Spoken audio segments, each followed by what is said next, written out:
Is colonialism evil?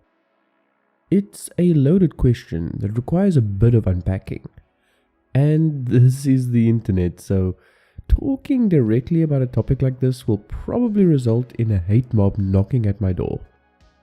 That is, unless I look at the question through the prism of allegory, metaphor, or story. So let's do just that. The Stormlight Archive, despite not yet being finished, is probably my top favorite epic fantasy series in existence. Brandon Sanderson is a master at writing fantasy novels with deep, complex characters, vivid worlds, and sophisticated magic systems. And the Stormlight Archive book series definitely exemplifies all of that. But what I didn't expect from Brandon Sanderson, however, is his uncanny ability to write deeper themes into his works that make you think way more than you expected. Themes that you may have noticed at first and realize are significant, but where you didn't really think too much of it at first. That's exactly what happened to me and what spawned the idea of this video. You see, I was recently doing my first reread of the Stormlight Archive, and certain things really stuck out to me that I didn't really pay much attention to during my first read-through. Specifically, I began to ponder the topic of colonialism and its impacts in both the Stormlight Archive world and the real world. Now I want to make it clear, my intentions with this video are merely to extrapolate my thoughts on the subject. I don't pretend to know more than other people, nor would I presume to try and convince other people to think like I do. This video isn't some academic dissertation or thesis. This video is just some guy on the internet that likes to ponder certain topics. Also, it should go without saying that there will be spoilers for the entirety of the Stormlight Archive as it's currently published, up to about book 4 to be precise. I don't go into anything major plot spoilery, but it does touch on world building aspects. With that being said, I would like to look at the themes of colonialism in the Stormlight Archive while also looking at how we think about the topic in the real world. Is colonialism as evil as we believe it to be? If so, what makes it so? Life is rarely completely black and white, and I find immense value in looking at the shades of grey in between. But first, we must define terms. What is colonialism exactly? Also, before we jump in, remember to please hit the like button. Engagement is the main metric YouTube uses to push out my videos to new people, and short of leaving a comment, the like button is the next best thing to tell YouTube that it should show this video to more people. It's easy, it's free, and you'd be doing a massive service to the channel and the community. If you really like the channel, then consider subscribing as well, so that you don't miss follow-up videos when they go live.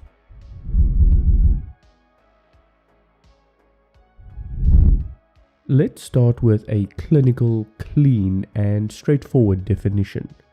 According to Wikipedia, colonialism is a practice or policy of control by one people or power over other people or areas, often by establishing colonies and generally with the aim of economic dominance.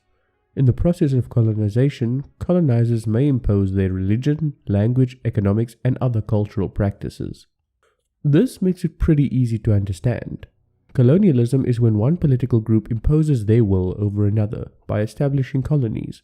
But it seems that in modern times, everything we once thought to have a pretty well understood definition now likely has some other definition thrust upon it. Al Jazeera, for example, calls colonialism a moral evil but economic good. Many politicians in my own country of South Africa also consider it the most evil and depraved act in human history. And you often can't go to most liberal colleges without hearing about the evils of colonialism. And I certainly would consider a lot of things done under colonialism a complete moral travesty. I believe in ultimate freedom for the individual, and something like colonialism is completely antithetical to that. But just like I hate the use of nuclear physics for making bombs, but love it for making energy, I am able to look at certain subjects with more nuance. But let's look at this through the lens of the Stormlight Archive. In the Stormlight Archive, we learn that humans once lived on a planet called Ashen, and that they came to Roshar to flee the destruction plaguing their home planet. The native people of Roshar, called the Singers, welcomed these refugees and gave them a section of the planet to live in where it was most like the human homeworld. But the Singers were unaccustomed to humans and their burning ambitions and desires. The humans eventually tired of their given land of modern-day Shinovar and decided to venture out and settle more parts of Roshar. This led to more and more conflicts with the native singers. Eventually, it became an ultimatum. Either the humans took over or the singers drove them back entirely. The resulting war was what would become known as the First Desolation. Humans were essentially given land and shelter from their burning world, but eventually started a conquest over the whole of Roshar. They colonized the entire planet and, after millennia of fighting, eventually enslaved the entire Singer race to do their bidding. This does seem to fit the definition of colonialism given earlier, and I would definitely call it incredibly immoral. These events are thousands of years old as of the telling of the story, but they are what eventually resulted in the conflict of the books. The war for the entire planet was born out of a conflict between the natives and their alien settlers. So, is that it? We just chalk it up as something evil and call it a day? Well, I'd like to first examine the topic more. What would we consider the biggest negative aspects of colonialism? Are there even any positives to it? And if there are, how do we weigh the two up against one another?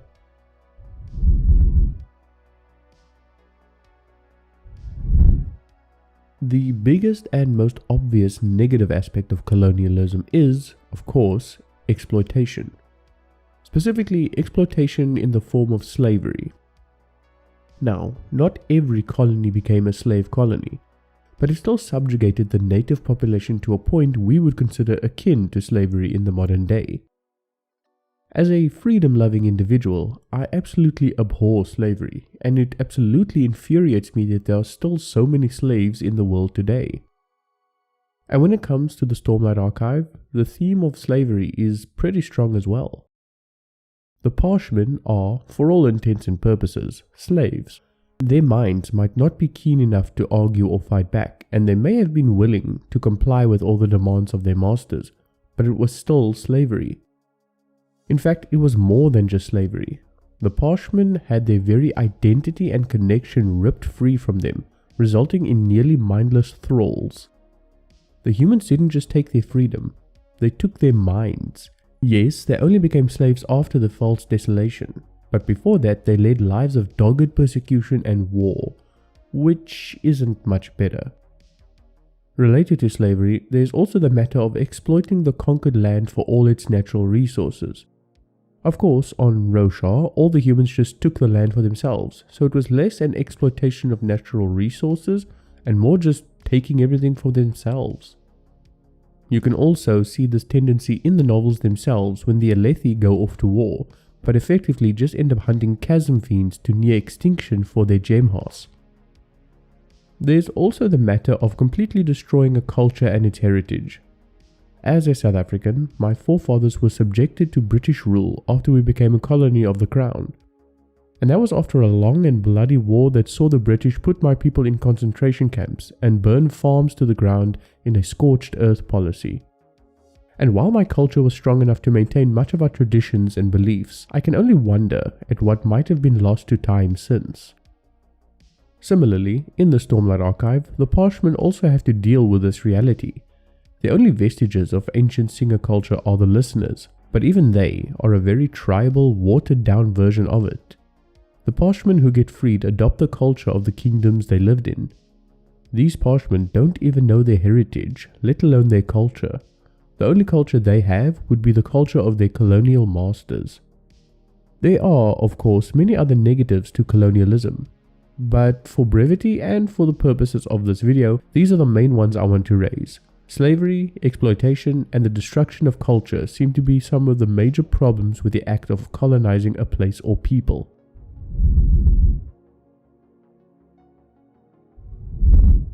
Okay, now this is where the video will probably get fairly controversial. Before I continue, I just want to reiterate that I don't support colonialism, and I would wholeheartedly condemn any country who wanted to do it in the modern day. Like I said, I come from a culture that has experienced the exploitative consequences of colonialism, so I'm not blind to it. But I'm also not someone who just overlooks one side of the argument because of my personal feelings on the matter. So, what would be the benefit to colonialism, if there is any? The first thing that comes to mind would be the fact that when an empire colonizes a place, they generally also bring the empire's wealth with them. Third world backwater countries become rapidly industrialized and the standard of living is raised significantly. Just look at things like the postal service, the rail network, and the power of the crown's protective military and policing services that rejuvenated India. Heck, even South Africa went from a small, nondescript region of mostly farmers to a modern economy with growing infrastructure and industry in the years of our colonization. While an invading force might be exploiting the resources of a local area for their own benefit, they do also bring some of that wealth back to the people. The Stormlight Archive is a little different, of course, since the humans didn't so much colonize as they just completely took over and settled. There really wasn't much of a benefit to the Parshmen, other than the fact that the humans considered their former enemy too valuable to just genocide out of existence. But I'm using the Stormlight Archive as a framing device for a deeper look into colonialism in general, so I hope you'll forgive if there are some incongruencies in my analysis when it comes to the Stormlight Archive version of colonialism. The next potential benefit to colonialism would be the rise in level of education for the colonized people. The colonizing empire would generally not only bring along their wealth, but also new jobs that required the colony to run effectively. This meant that the colonial people would have to be given a general education in order to be able to do these new jobs. Literacy and numeracy rates in newly colonized countries would generally skyrocket, leading to a more informed and educated populace. The empire would also bring along all of its scientific knowledge and discoveries, meaning that the local populace would gain access to entire fields of knowledge that it didn't even know existed before that. Again, no real correlation to Stormlight's colonialism, since the Parshmen were completely subjugated. That said, there is the fact that the Azish Parshmen were literate and knowledgeable enough about civic processes to petition their government for back pay. The Thaylen Parshmen were skilled enough in seafaring to steal an entire fleet of ships, and the Alethi Parshmen knew enough about warfare to be able to seize the very capital of the country. Of course, this isn't on par with normal colonial education, but it has to be said that the Parshmen did receive a certain kind of education, albeit not intentionally. One more benefit I'd like to mention before I conclude this section would be the benefit of trade and technological advancement. Trade with a local area, even if colonized, generally increases the wealth of the people living there. Of course, the empire would take a cut in tribute or taxes, but a lot of that money did go towards the people engaging in the local economy. In addition, the technological advancement can't be ignored. Areas that in 1 year didn't even have electricity would have the latest modern medicine in the next. Of course, there were always those who didn't have access to some of this advancement, but when looked at on a societal level, you can't ignore the advancement of the local people when it comes to technological progress. Now, while the Fused were quite impressed with the technological improvements of the humans when it came to fabrials, infrastructure, and shipbuilding, I doubt this favored the Parshmen very much. Sure, there were likely instances where this did improve their lives, but overall, when a magical event causes your entire race to become dull-minded and obedient, little would work to make the situation any better. Okay, so now we've looked at both the negatives and potential benefits of colonialism. So what, does this mean colonialism is okay? Does it mean we consider it a coin toss on whether or not it should be permissible? Well, obviously not. But how do we weigh these two sides up against one another? And on top of that, why is it that none of these benefits can even be discussed nowadays, even as just a thought experiment?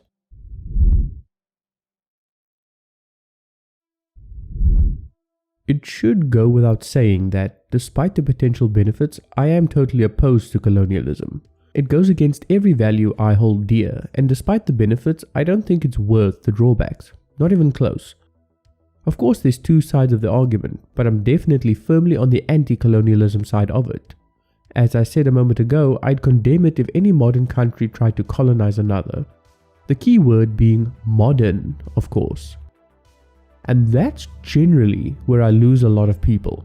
Many people rightly condemn colonialism and decry its horrific exploitative practices.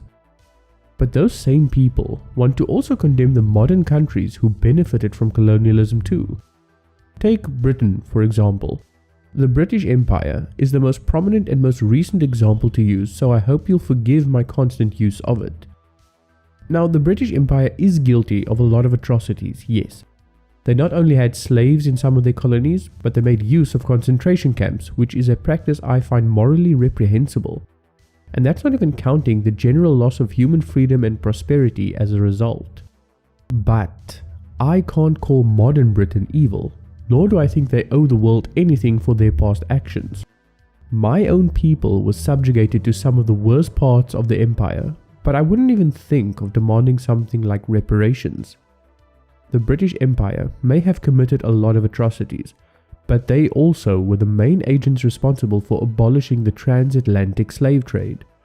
We have the British to thank for the end of that horrid industry. But more on that, I don't condemn modern Britain or expect reparations because I don't agree with judging people of the past by modern standards. You'd have to be completely delusional if you think that you wouldn't consider all those actions totally normal and acceptable if you were alive back then. Similarly, there's probably a lot of things we're doing today that will also be seen as absolutely monstrous a couple hundred years from now. Power, domination, and exploitation were the modus operandi of almost every nation back then. It's literally how the world worked, just as it works by negotiation and trade today, for the most part. Demanding reparations or condemning modern people for the actions of their forefathers is completely childish. Go back far enough and every single cultural group, ethnic group, or ideological group can be traced to some kind of atrocity. Everyone did messed up crap back then. It doesn't make it okay, but it does make you very hypocritical for saying the British should pay reparations when you could probably trace your own line back to slavery, genocide, or other atrocities. The past is, thankfully, in the past. Terrible things happened, yes, but they happened, as in they're no longer happening. Ruminating on the past not only keeps the individual from moving forward, but also stunts the growth of an entire population group if they fall for this mental trap. The truth is that colonialism has a very murky morality to it. Yes, I think it's horrid, but there are pros and cons to everything. You can't simply ignore the positive because of all the negative. Now, looking at the Stormlight Archive, the colonialism happened in the past. The Singers are entirely justified in wanting to claim their homeland back. The Parshmen are entirely justified in wanting freedom and wanting back their ancestral homeland. But I don't think the humans should just roll over and fall on their swords. The humans aren't responsible for what their forefathers did. And while their race comes from a totally separate world, Roshar is now as much the home of the humans as it is the home of the Singers. They can't help where they were born or what they inherited. The conflict between the two is, of course, completely understandable in this situation. But let's say you do think that the modern humans are to blame. Let's say you think that they should actually give up their homes for the Parshmen, since it's technically their planet. Do we condemn the entire race to slaughter or enslavement for the actions of their ancestors? If not the entire race, who? The monarchs? What about the heirs of the monarchs? Do we condemn too, even if they're children? Do we condemn young Gavinor to the slaughter or to slavery for the crimes of humans who lived nearly 10,000 years ago? Colonialism is a messy subject, and you'll find a lot of different opinions on the internet. I, for one, think it's terrible by modern standards, but I won't condemn the people of the past based on modern morality. Nor will I condemn the descendants of those people for something that happened multiple lifetimes ago. And while I think it did a lot more harm than good, I won't deny that there were indeed benefits brought on by the system of colonization. But that's what I think, of course. What do you think? Let me know in the comments down below. And thank you very much for watching. Please consider liking the video, since that's the most impactful metric YouTube uses to gauge whether or not to recommend the video to other people. And if you'd like to see more, consider hitting that subscribe button. Anyway, thank you for your time, take care, and we'll talk again very soon.